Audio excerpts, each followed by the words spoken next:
Shalom. I am Naama Rue. This is my husband, Rabbi David Rue. And now we are going to review A little bit of Shmita. I hope you don't mind before we jump in.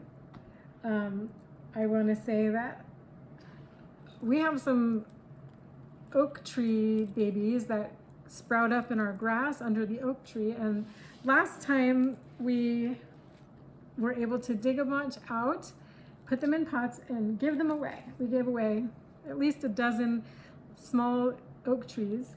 And I was just saying, oh, I want to make sure we do that with the new batch that's growing. And you said, no can do, because it's too close to Shmita, and it's actually, what's the rationale?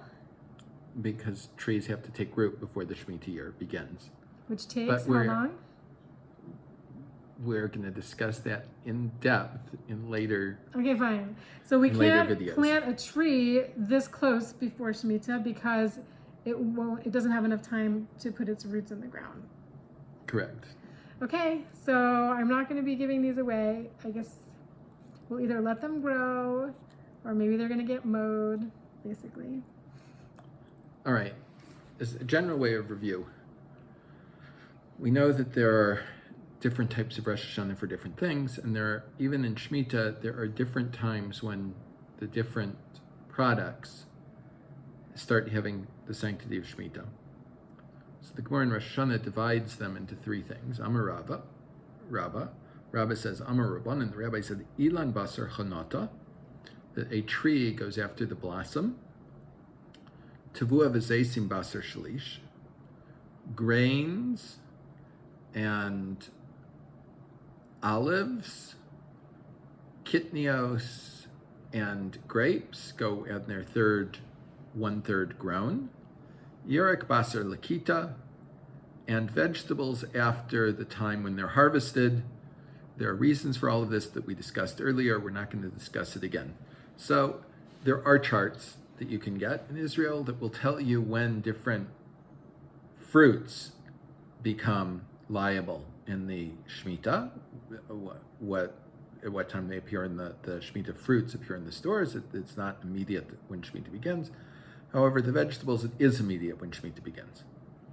So one of the basic principles about fruit of the Shmita year is lo lahafsid ochlin, that we're not allowed to throw out, to remove in any way directly the sanctity or abuse the sanctity. Just like we're not allowed to throw a silver Torah down on the ground and dance on it, so too we can't take the fruit of Shmita and throw it on the floor or throw it in the garbage, because this is disrespectful to it. It has to cease being a fruit or vegetable. So the minhag is to have a special vessel, not the one you use if you compost, not the one you use the whole year round, that is marked in some way that this is special for the Shmita. And every day you change the bag, because we're not allowed to make the fruit or vegetables more quickly rot. And when you put things that are fresh and with things that have started rotting, they rot faster.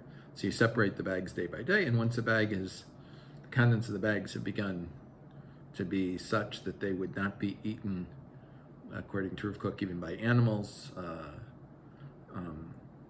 according to the Chazon Ish, no longer eaten by humans, then they can be disposed of in any way you like.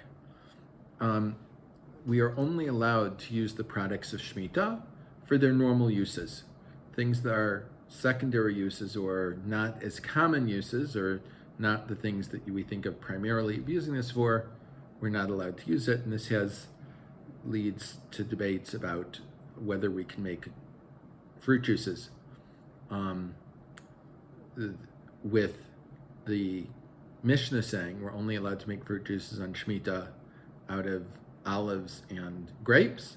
And then it becomes nowadays, when it's very common, and there are certain types of fruits that are used primarily for this. Valencia oranges, for instance, are used exclusively for making orange juice.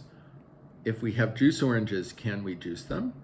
And this is a debate between the Chazon Ish, who allows it, and other poskim that do not allow it.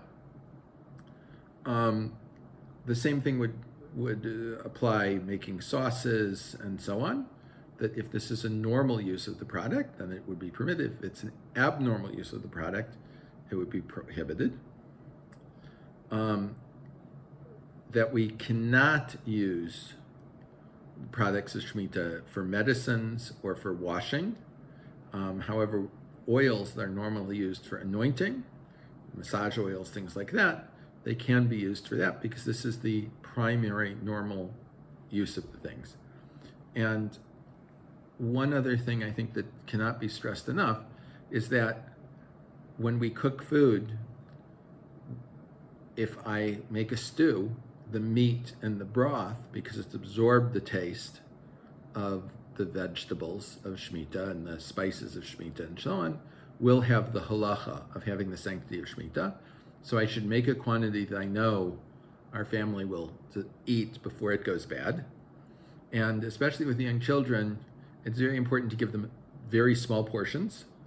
And when they finish, give them more. Because it's very common that children want more than they will in fact eat.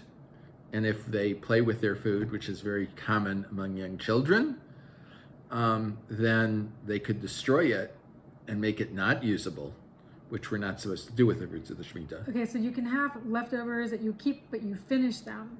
If you're making more than, like a Shabbos meal, you don't want to be short on food. But you shouldn't make so much that the food is going to sit in your refrigerator until it becomes someone's science project. Okay, so basically, if you have leftovers and you save them and then you eat them, fine, but you don't want to make so much that you really won't use it all. Right, and you don't want to be putting so much on your plate that you're going to have to be throwing stuff away. Right, we're not going to be all pushing extra in the compost that could have been eaten if it wasn't yucky on the plate. Right, and reminder, once you've scraped off whatever on the plate or eaten it up, then you can wash the plates as you normally would. I mean, my father grew up during the Depression, and my mother always said when he was done eating, he had cleaned his plate with a piece of bread in the end. You didn't have to wash it, you could just put it back. it was already clean. I remember a Rav's house where everybody does that. But on Shmita, that's not a bad idea. Meaning, I'm using everything up. I'm consuming all of these things that they have Kedusha, and just like the Erev Eretz Yisrael has benefits, all the more so the fruit of Shmita, which is Kadosh, has benefits.